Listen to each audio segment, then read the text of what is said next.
From Dallas, Texas, this is Anarchast. Greetings, Fury Roadsters. Welcome back to Anarchast, your home for anarchy on the internet. I will be Patrick Smith. Today's guest is a host of the Crypto Show on the Anarchapulco production team, producer of a travel vlog about being a nomad in Mexico and in the US. He tries to live outside of the system in every possible way and wants absolutely nothing from any state except to be left the fuck alone. Welcome to the show, Danny Sessom. How are you? I'm pretty good. I just got off the phone with SVU, the Special Victims Unit. I think my ears were raped by that music you let in with. You are welcome.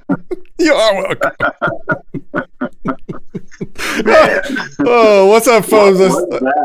That was the World Economic Forum and what they consider entertainment, I suppose. So, our future overlords, here in 10 years, you will be required to like that music, and you will be required I'm pretty sure I've seen the lizard scales under her eyelids there a little bit. So, good stuff, man. Every time I talk to you, you are up to something new and wild and different, and this is not going to be any. This is going to be the same as before, right? So, pretty much, man. That's the way I live. That's how I roll. So you've been in Mexico how long now? So I left right after New Year's. I left January 4th. I drove up to Las Vegas to spend Christmas and New Year's with my girlfriend, but I crossed into Mexico on October 1st and was just traveling all around Mexico on a motorcycle, getting into all kinds of trouble, finding alternative currencies, climbing volcanoes, and whatever the hell I could get into.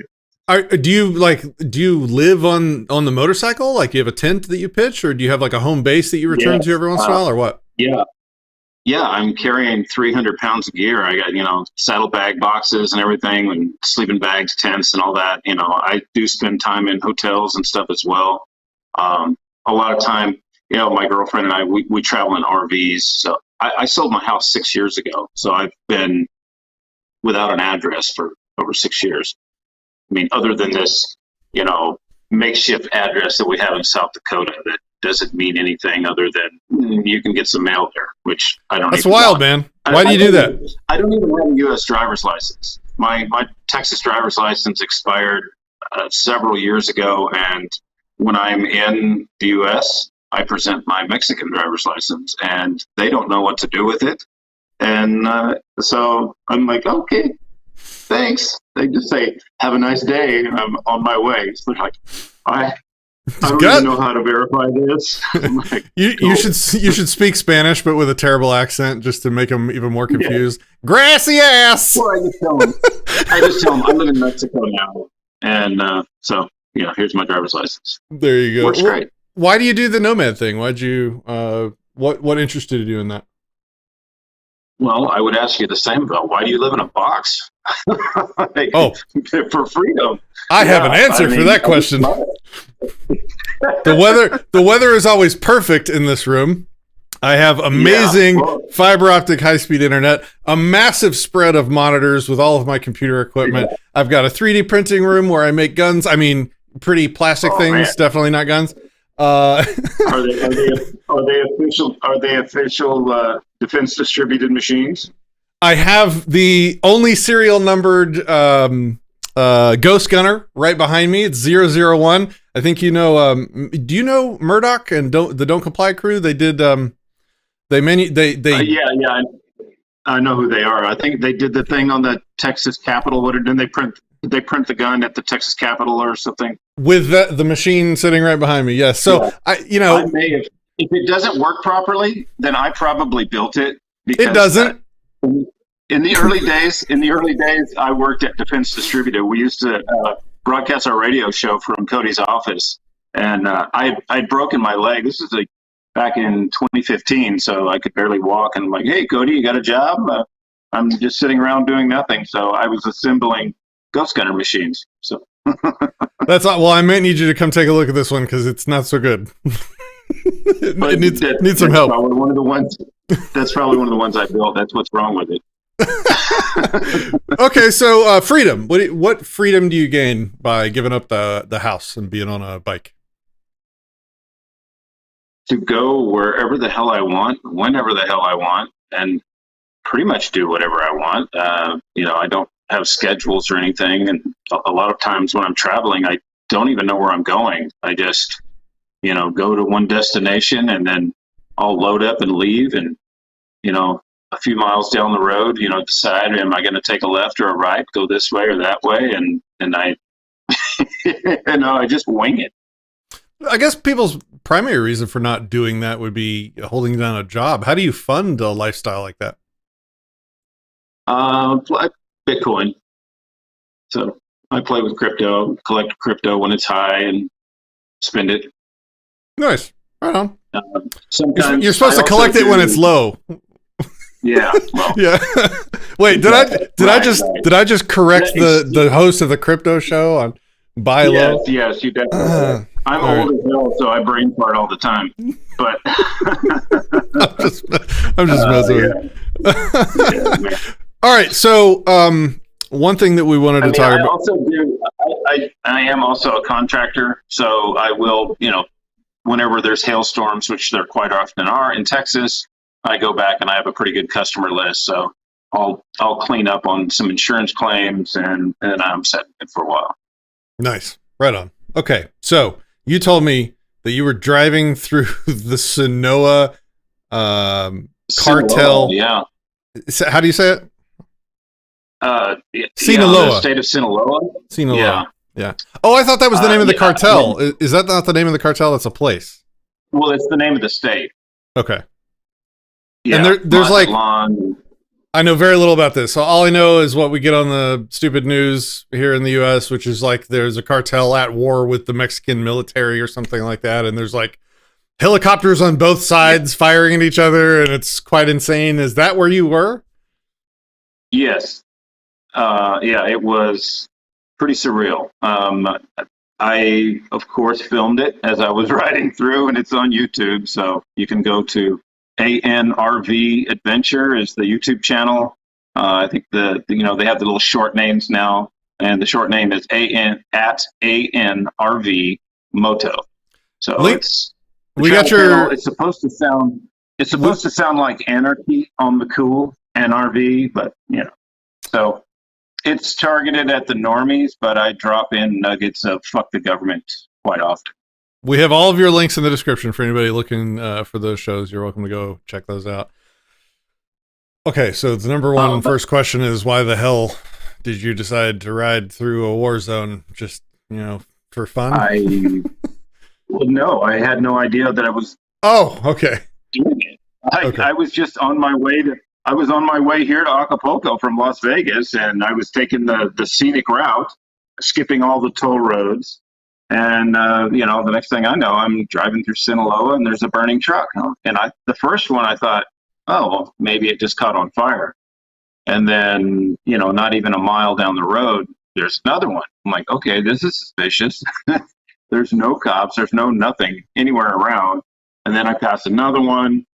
And then I run up on 10 military guys at a gas station. And hey, there's the 3 burning trucks back there. And they're like, oh, okay. And they go the other way.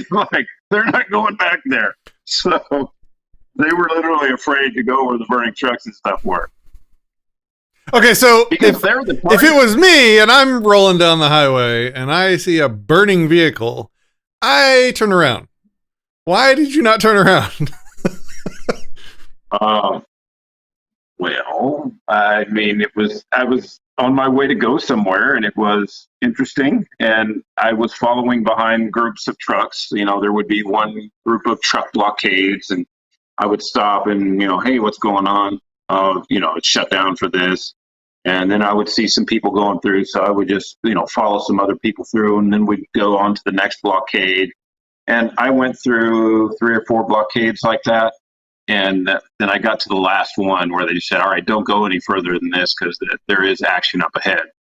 I did notice the only time that I actually felt like that I should have worried was about the second stop. There was a lot of military there. And I'm thinking, okay, now that I know what's going on and the military's the target, I need to get the fuck away from them. So I don't, they're not protecting me. They're they're the target, so I need to move the fuck away from the target.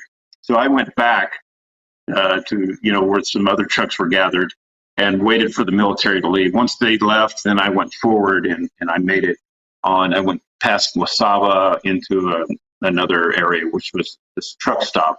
And there were a lot of gringos there, actually, parked in their car inside the truck stop, camping and just waiting. So I pitched a tent in the truck stop parking lot and immediately edited the footage that I had and fucking put it up on YouTube right then. And then the next day, traffic started flowing again. So I started following the traffic, and there was just more and more burning and stuff of, stuff that had just recently been burned, obviously. And I would just like weaseled my way through all these little truck blockades and stuff and just kept going. And the map led me into Culiacan, which was completely peaceful. So Culiacan was where all of the real carnage was happening. That's where all the shooting and, because that's where the cartel are actually based, is in Culiacan. And that's where the most shit was going down. That's where they shot the military. I think the only people that were actually hurt were military and cartel, other than one child that was shot, but he lived. He was injured. So they were obviously just shooting at each other. But that next morning by 10 a.m., it was like business as usual. When I'm driving through Culiacan, there's a few burning trucks here and there, but traffic was just flowing. People are walking, going to the stores, and it was like, big deal. So I stopped and I asked this one guy, and he only spoke Spanish, but I thought I would just go ahead and, do the man on the street thing while I was there. I stopped at Alex and I want to ask a guy, so which one of these assholes do you trust more, the government or the cartel? And he's like, they're the same. I don't care. Wow. Like they're the same. I am told that there is like this worship culture of the cartel a lot in Mexico. I guess in the younger generation, it's in their music and stuff. So I can see how they probably buy their way into worship, and people think they're big shots because they hand out some money here and there, but they're just as bad as government. I mean, I don't think that the cartel's any better. I mean, why they don't pull me over on the highway. I mean, the only people that actually rob me when I'm in Mexico is the police. I've never been robbed or assaulted or anything by anyone, but I have been extorted by the police multiple times. Well, naturally. I mean, it's for your safety. Yeah. It was for my safety. So I felt really safe when I left there. Yeah. And did you thank them? Did you thank the heroes? Yeah. Okay. Yeah. So, it made me want to be a cop when I grow up. What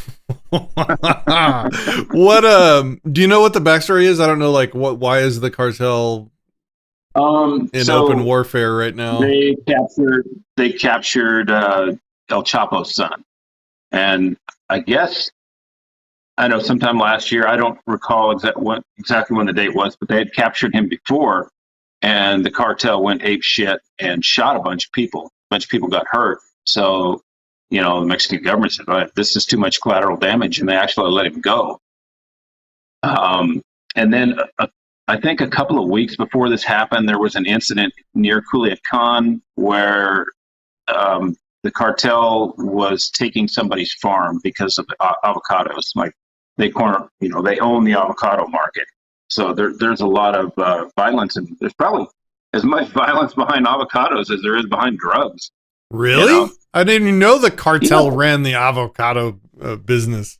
Yeah. I mean, like, look at Chiron, the city of Chiron, where they threw the government out there. That was what that was all about, is that the cartel was coming in, chopping their trees down, wanting to plant these avocado farms and stuff. So, they got fed up with it, and they ran the politicians out, then they ran the police out, and once there was no police to protect the cartel, then they, started burning the cartel's trucks and shit, and to get the hell out of here. And, and they got their lives back.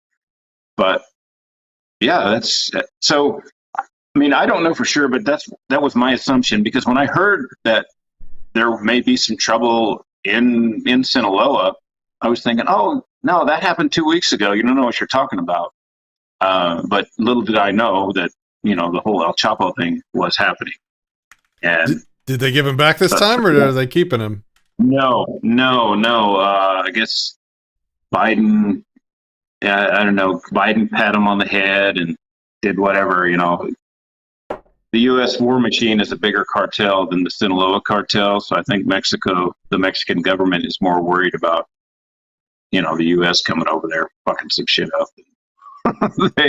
they are with a bunch of yahoos with AKs.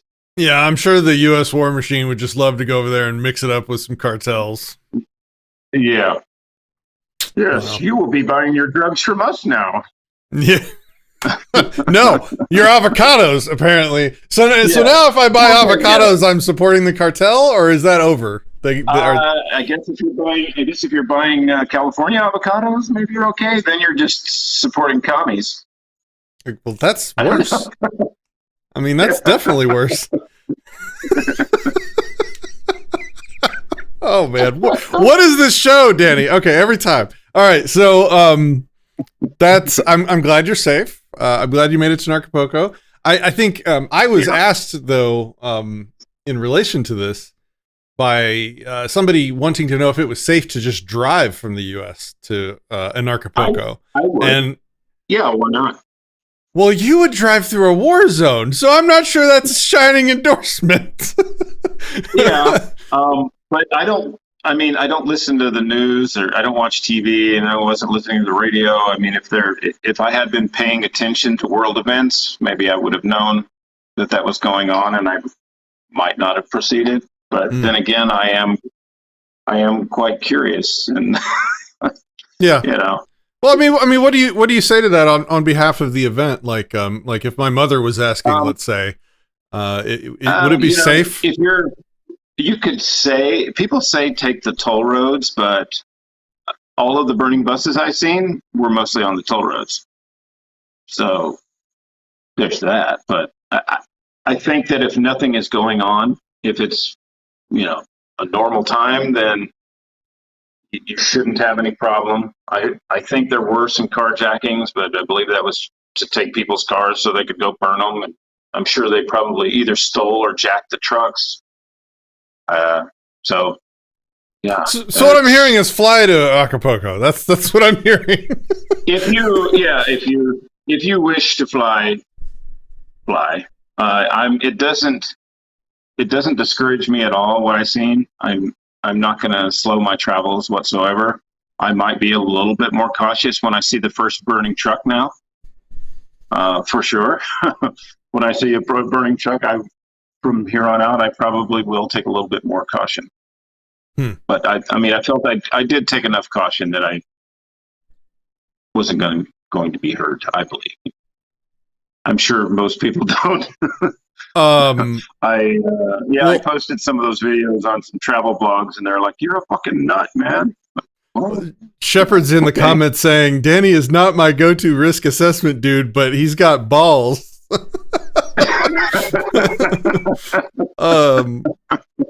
But that's not the whole story, though, right? You had some interactions with a biker gang too, right? What happened with that? Well, so I just continued on down the two. I stopped in Puerto Vallarta. I spent the night. A friend of mine, Jason, who the guy who's kind of a bullet. He's a bullet magnet. They shot him 3 times. Yeah, so I stopped and visited him.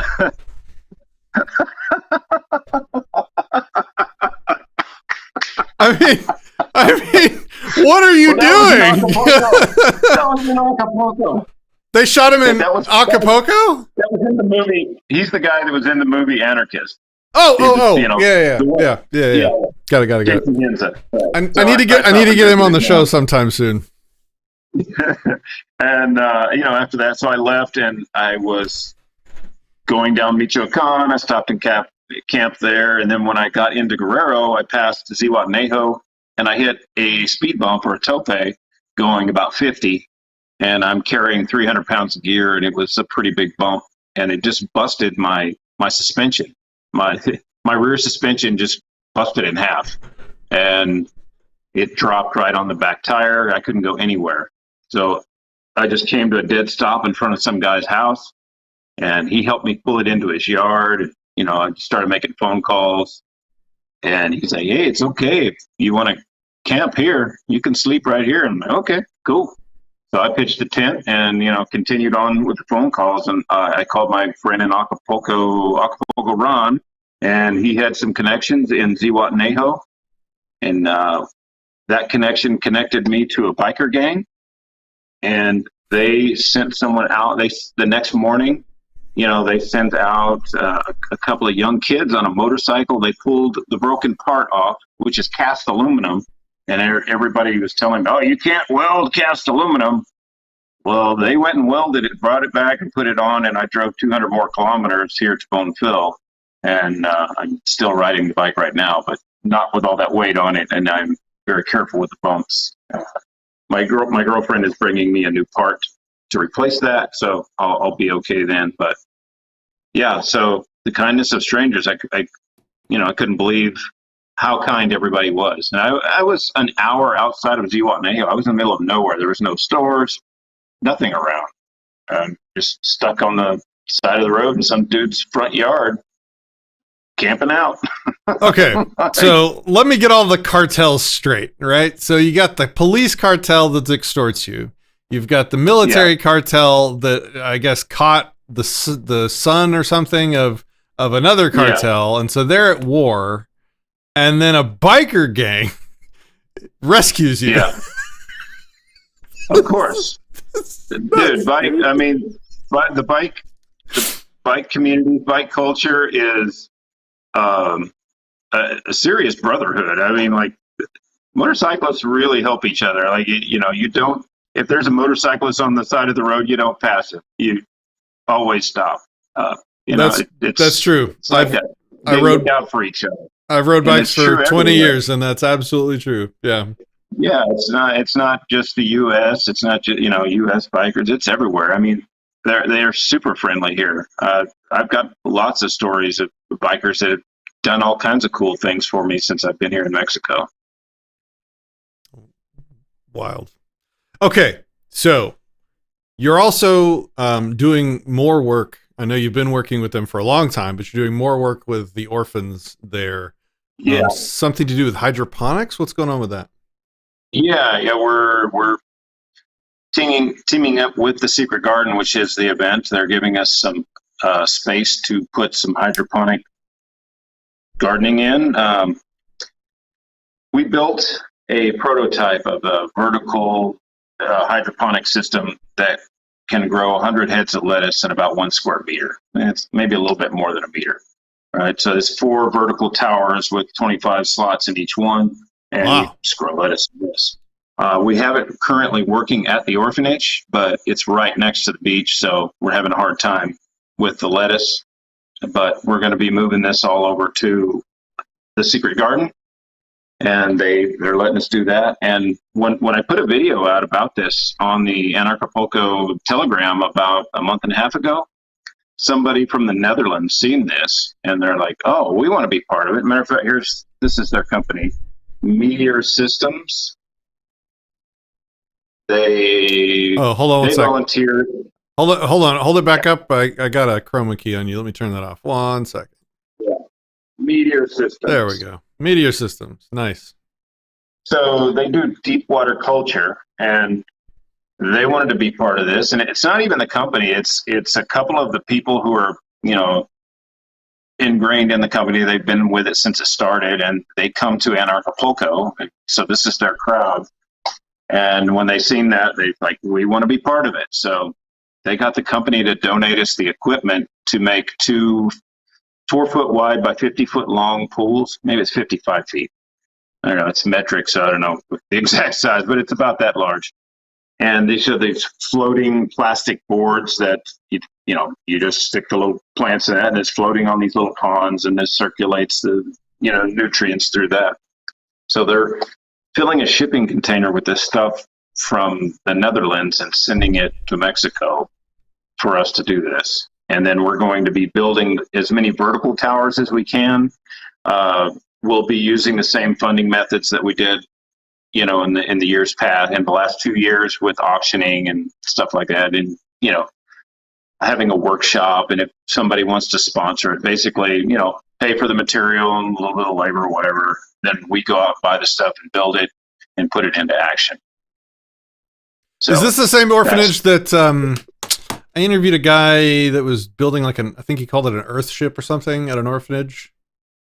That was at the Secret Garden. Yeah, he built that. I think he built it below the water table, so we had not really able to use it because they kept bringing in more dirt and raising the ground level, so it was not feasible for every time it rained. During the rainy season, it was kind of underwater. So all that money he raised just kind of oof. Well, I mean, they used it as a tool for learning. We're going to be using the solar systems and stuff like that to power the gardening. So it's not going to waste. We'll be utilizing that. Well, good. At least something good came out of it. I mean, my thing is that. I worked construction for 30 years, and so I know how to build shit. And so that's my role in helping this. This is Brent Kaufman's idea. A guy who goes by the name Burnt MD. And he's been working really closely with he's been here since, the last Anarchapulco. And right now he's over there at the orphanage checking their homework. And he's doing a really good job at teaching them English, because I will leave for weeks at a time or a month or whatever, and I come back and I can tell, they come right to the gate and say, "Hey, how are you? How are you doing?" And all of a sudden I'm like, wow, your English is so much better. So he's doing a really good job at that stuff. And, how well these systems will work, it's an experiment. But I know how to build it, and as long as he stays committed to it and the Secret Garden will work with us, I think it will be successful. Part of the plan is basically in having it hosted at the Secret Garden, some of the food will actually go to the Secret Garden, and that is kind of a marketing gimmick for them, that it is locally grown right here at the restaurant. We're growing it out back. There's no pesticides and all that. And we're looking at models for if it's high-end lettuce and stuff, we can sell it to some of the other, high-end hotels, or, Verde Vegan is wanting to buy some of it. There's 100% natural. There's a lot of restaurants that claim to be organic, and I think we can market to them. Also, getting the kids to work on this stuff and learning these, advanced agricultural systems, I think it gives them a leg up at possibly reaching out to universities and getting, scholarships or whatever. But something I really like, that we had a meeting with Harding Secreto yesterday, and one of the owners, he expressed that he wanted to make sure that the kids were able to learn from this, and he offered even potential part-time employment for them to learn how to work. He said that he thought it was important that, since the orphanage lives off of donations, that we not only give them the mindset that things are given to them, that we need to teach them how to be entrepreneurs, teach them that they have to work for stuff, because if they just have that mindset that everything's given to them, when they leave there, they're just going to be dependents. And, and I think, that's very true. It's something that we should definitely be looking at. There's a lot of ideas that we can do with this if this is successful and we can produce a lot. Maybe we can actually give some of this to some of the other orphanages that are not as fortunate as this one nearby. And I think actually having the kids deliver, that's what I would want to see, is the kids actually deliver it and be the ones to give to somebody in need. and not be the one on the other end. That's I think that's an important mindset. I always did that with my kids.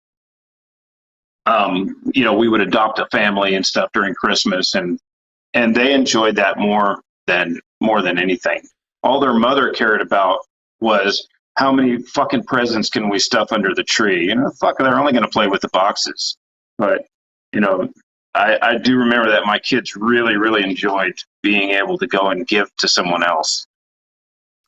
I'm interested in learning some of the hydroponic stuff. So I live in a house in the middle of the city with not very much land around it. So, but I've started. I have chickens, which is kind of insane. Secret chickens because they're not allowed. But keeping chickens secret is a challenge. Let me just say that. Right. But I'm interested in learning about this hydroponic stuff. Will it be anywhere near the event? Like when we're there? We're having a workshop, and we'll have blueprints and show you how to properly. Like, one of the most important things that you need to know about building hydroponics. That's your workshop, right? Yes. Okay. Well, it's Brent's workshop, and I'm helping him with it because I have the know-how of building things. So I want to be the one to teach people how to properly glue PVC. You got to prime it. You got to get enough glue on it. Otherwise, it's going to leak. And, that was one of the problems that Brent had built one system earlier in the year, and it was just leaking like crazy. And I was like, dude, you got to prime it. If there's steps you got to take to make sure that this stuff is sealed right. So that's one of the most important things that people need to know about building, because the system is really not that complex. You're just building a reservoir at the bottom out of the same PVC that you're using, and then you're making 4 vertical posts that you use a heat gun to make a little drop-in hole that drops in at an angle. How much is the workshop? Can just drop in. Whatever, it's $100, but the money goes to the orphanage. So that's what we're donating the money to the orphans. We're not making any money off of that. I'm part of 3 different workshops. The other one is traveling around the U.S. as a nomad, and U.S. and Mexico. What are the ins and outs of should you have permanent residence or temporary residence? Toll roads, tips, all that good stuff. Finding places to camp and the whole thing. 1,000 trails. Mail. Where do you get your mail? My girlfriend is very astute at making lists, and she has devised a 40-page handbook of all of because she's been taking notes over the last 3 years of everywhere we go and all of the benefits of this and that. And so she's going to have a pretty good curriculum for you to take with you, and that's like $49. The other workshop I'm part of is called Google Rehab. And good name. Good name. I have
I feel pressure. Did I refresh?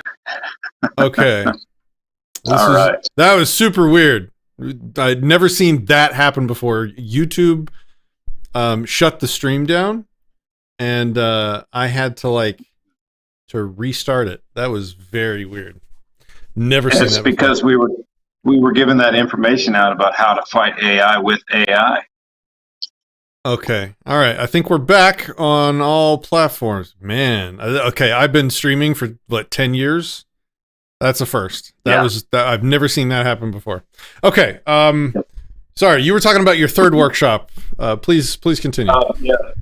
The Google Rehab, which I don't know how much of that you caught, but yeah, start over. Basically, using like Brax phones, Calyx phones, things like that, using different methods of cleaning up your Google presence and just different ways to obfuscate yourself on the internet with Google. And also this AI thing where you create an AI that goes out into the metaverse and just leaves kind of a fake trail for the other AIs that are tracking you. So you're using AI to obfuscate the AI. Fight fire with fire. The AI wars begin. I've been telling people the shark beneath the surface of the water that people aren't paying attention to is AI when it's turned into unleashing and inventing new malwares and new viruses. It's going to get crazy.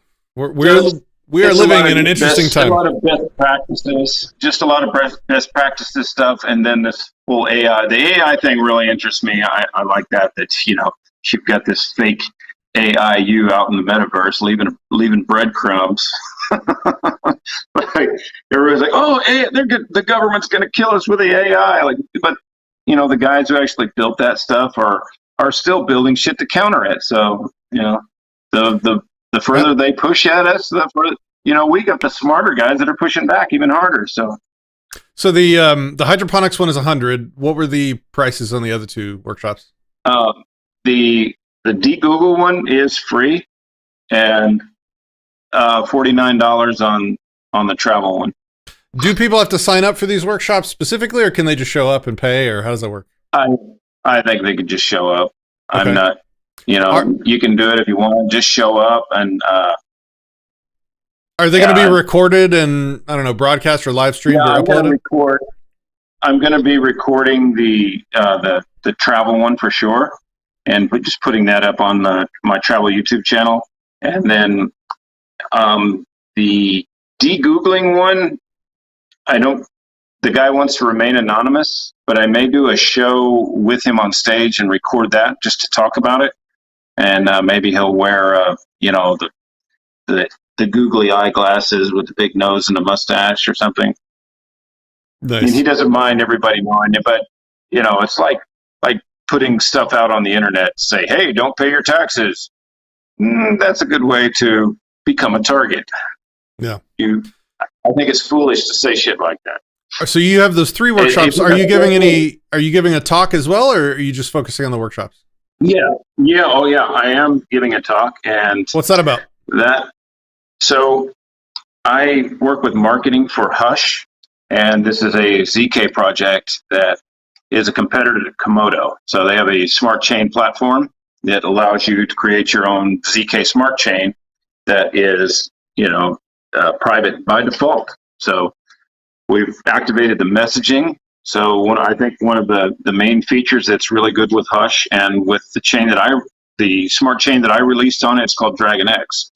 And the best feature of it for me is this Z2Z messaging. So you have to think of it as using Signal, which is encrypted.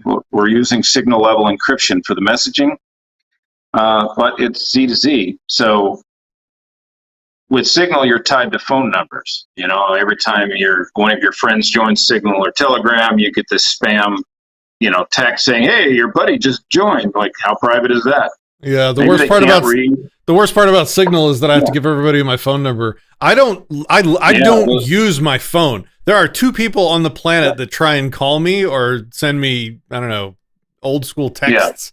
Yeah. And I just don't want anybody knowing my number because I don't use any of that. That's my main complaint with Signal. Yeah. So that's what this does, is it gets rid of that linkability. It's the linkability that is the problem with Signal. And with this, you're using shielded Z to Z addresses to do your texting with. So, there's a limitation on how much you can text, because it's with Zcash, I think it's 512 characters, and we've double encrypted it, so we are only allowed 238 characters, but you get 10,000 texts for one Hush, which is, I think, around 3 cents right now. So it's pretty cheap texting. Okay, well, if anybody has any questions for Danny, get them in now, or we're about to wrap up here. I do have a few that we've kind of had in the background going on this whole time. I'll start with those. DVS asks, will you be doing any more collaborations with Epic Cash? Yeah, I'm happy to do anything with that. I like the guys at Epic Cash. They have a really good community. To me, I think that's one of the most important aspects to cryptocurrency is the community. I mean, that's what it's all about, is a community. I don't know why they have to war with each other. That's, the whole idea behind Monero, which brought me to these privacy coins to begin with, is I was sick of, Bitcoin maximalists and Monero maximalists. I thought, but there can only be one. It's a Highlander coin. Shut the fuck up. I love Bitcoin. That's because of its value, and that's what I use Bitcoin for. I love Monero for what it does, but to say that there can only be one, I think is stupid. I mean, let there be as many as there. Whack-a-mole. Make a million. However many communities we can make out there. The ones that aren't any good will fail. I don't see the point in this tribalism. We should be attacking, MasterCard and Visa and the banks and, the people that this shit was meant to attack, not other crypto projects. Like, bash your brethren. I mean, if I ever was going to buy something, it would be Monero. I definitely don't have any. And if I ever did accidentally have owned some, I think I lost it in a tragic accident. So, but funny story about I had some Epic Cash, and no joke, I actually lost it in a boating accident. Yeah, that's what I'm saying. That happened to me too. It happens to a lot of people. No, if you want to go find it, there's 1,000 Epic Cash on the bottom of Lake Tahoe. I couldn't find a diver that would go that deep. So if you can dive that deep, it's yours. I'll tell you where it's at. Okay. All right. Is it still worth 1,000, or was that what it was valued at the time? Oh, at the time, I had 1,000 coins. 1,000 coins. I got it. I think it was around $500 when I lost it. Homeschool Time asks, does Mexico have a large problem with orphans, or is it about the same as anywhere else? I guess it's easier to see here because you can go there and have access. Like in the US, there would be so many layers of government protection between you and having contact with an orphanage. I don't even know of any orphanages in the U.S. But there are quite a few. There are quite a few in Mexico, and it's a lot of different situations. The parents are too poor to take care of them. Parents have just abandoned them. Or one of the worst scenarios is they go to the U.S. and become Americanized and just kind of forget about them. I see that. I've seen that a lot. In Texas, I was a roofing contractor. You mean the parents of the children go to America and just forget about their children? Yeah, they don't come back. They support them for a while, for years or whatever, and then at some point, it's like they just become Americanized and don't care anymore. That's fucking terrible. I know. Yeah, it does. America does something to, I worked with people in construction for 30 years, 20 of it I was hiring Mexicans pretty much solely Mexicans for roofing because no one else would come to work. And I would see that the more they became accustomed to America, they seem to lose their values. And I'm sure that's not everybody, but it didn't happen to everybody either, but it did happen often. I've seen that happen. And wow. The world is a messed up place, Yeah. man. Wow. Shepard, I don't know if he was asking me or you about the hydroponics, if we're going to grow avocados. Hell no, I'm not competing. I'm not competing with the cartel for avocados. No, we're not competing. We're not competing with the cartel. And the cartels are a problem. I mean, even with the taxi cabs, like you can't take a taxi cab across a certain zone. A taxi will only take you to a certain point, and then you got to get a new taxi. Or you can ride the collectivos if you want to go from zone to zone.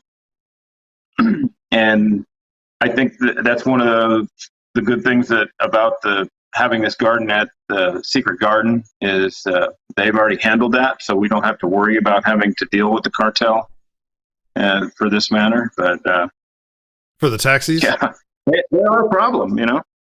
Yeah, I don't know why people glorify them. I mean, I'm all for getting rid of government, but for what? A worse government? I've never heard of anybody glorifying the cartel. Who is glorifying the cartels? Well, a lot of people do. Yeah. In Mexico, or? Yeah. Okay. I don't know. I don't think so much. Maybe not so much in Mexico, but in the U.S., I've seen people like, yeah. Nah, it's not a good thing. Lisa asks if you have a channel on Rumble. No, I guess that would be a good idea. Maybe. Do you have your stuff on Odysee? No. I don't put any of my stuff on Rumble yet. I don't have much of an audience there. It's like a weird Republican land. I mean, I have probably should. So the crypto shows on BitChute, and I think it was on Odysee as well. But the travel channel, I haven't really migrated it over there yet, and I'm posting mostly on that.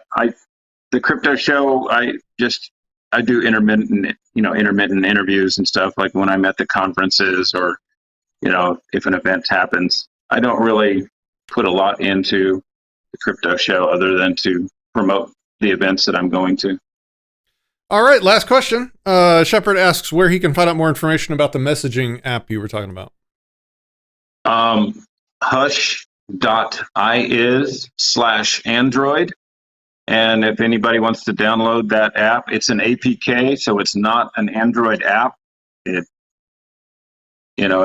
not in the Play Store, so you don't have to worry about Google Play Store shutting it down. It's just the APK. If you load that, and contact me. I'd be happy to send you some Hush and show you how to use the messaging. All right. Denny, it's been a crazy, weird adventure talking to you, as it always is. Yeah. I'll give you the last word. If there's anything you'd like to say or send people to or anything like that, go for it. I'm excited about the speakers that we have. We have a lot of great, crypto speakers that are coming, Latin American speakers. And you had one on last night, and I watched your show last night, and I haven't watched a lot of your shows, but I bet that was probably one of your top shows. That was wild, man. It was pretty epic. I've known that guy for a long time, and I had no idea that that happened to him. The abduction thing or the ransom thing? Yeah, the kidnapping. The kidnapping that blew my mind. I already knew about the banks. He was my hero because of his "fuck the banks" thing, but like that was straight out of the movie Ransom. That's all I knew going into that interview, man, was he had done the ATM crypto stuff and the bank things that you told me about. And then right before we went live, he's like, oh, and by the way, my wife was kidnapped and ransomed. And I was like, wait, what? Yeah. Man, that was crazy. I'm excited to have him come back. He's really cool. You'll like him, man. Yeah. All right. You already met him, so Danny, it's been awesome, Danny. I'll see. Go ahead. Yeah. The Mexican currency thing, that's another, I don't know if we touched on that, but I think that's one of the exciting things too is they have a Mexican local currency called Tumen that was started at a university. The Bank of Mexico sued them, saying that it was counterfeit because it was pegged to the peso and they were just giving it away to people. So the banks didn't like that, and they sued them. And they used indigenous law, Article 2 of the Mexican Constitution, to protect themselves. They won. This became a big news article, and the next thing you know, Tumen is in 6 regions in 25 states, and we are turning it into a crypto. So I'm using the Hush smart chain to help them transfer from paper to crypto. I don't have my wallet on me right now. I would show you. I have some of the Tumen. It's a very interesting project, and it's what we strive for. It's non-governmental money used by the people for the people. And so I was super excited to hear about this. I drove my motorcycle to Veracruz to find this guy. I found the money within 15 minutes of being in town. Within an hour, he was at my hotel, and we were talking, and I invited him to come and be a speaker. And he's on the Anarchapulco website as Juan Castro. And I'm super excited to have him there. And I'm hoping to launch a test net for him at Anarchapulco, maybe even on stage, of the new digital Tumen, which will be a privacy coin. So wow. We're not trying to completely replace it, but the new tokens that the new Tumen that would be issued would be the crypto, and anybody who wanted to trade in their existing paper, which currently there is a supply of 1.3 million, they could trade in. The operators of Tumen would be the only miners, so it's a closed system that is not open to the rest of us. It's just the people who are using Tumen. And the idea behind that is to keep it out of markets so that it's not manipulated and it can stay useful just as it is. It would just be the digital version, and just like cash or the paper that it's on, it would be completely private and anonymous. Are you going to use like the Monero's protocol, or what are you going to use for it? No, it's a ZK cash. Oh, okay. It's a ZK Snarks protocol. But what we did is when I launched Dragonx, I'm like, well, I want something that can be mined. So we found some Monero guys that specialize in RandomX, and we rewrote the mining algorithm. So we're the only ZK option out there with RandomX. So you can mine this with a CPU. Gotcha. Interesting. Okay, cool. But only certain people can mine. Only for the Tumen project. Okay. We want that to be, we're just trying to build a tool for those users to use this and bring them into crypto and let them understand crypto. And, the other chains are not. This is just a special use case. I think it's a good marketing tool for Hush to be able to build something like this and prove that there's a real world use for it. I mean, look at crypto. What do we got? We got fucking monkeys and, pictures of monkeys and a bunch of garbage. The only things that are really useful are like Monero and Bitcoin. And there's not, Ethereum if you're into monkeys, smart contracts. But to me, it's pretty much all vaporware. And very seldom does something come along that's an actual real world use. And I think this is. So I'm excited to be part of that. Awesome. Is there anything else you wanted to shout out? No, that'll do it, man. I appreciate it. And looking forward to seeing you there. I'm looking forward to hanging out, man. One last thing. I do want to mention my pronouns. My pronouns are native Texan and free-range capitalist. All right, man. All right, Danny. Thanks for hanging out. Thanks for coming on. It's been a pleasure talking to you. As always, I look forward to hanging out at the event. Everybody, thanks for hanging out in the comments. I will see you soon. Tomorrow, we have Sam Pilbeam. Day after that, we have Andrew Kaufman. Day after that, Chad Schwartz, then Max Egan, then Carrie Medej, then Eileen McCusick. And then I am taking a break from this show until Anarchapulco, and then I'll see you guys there. I'll see if I can do some live streaming from the event, and we'll go from there. Thanks. Take it easy, guys. Peace, love, and anarchy.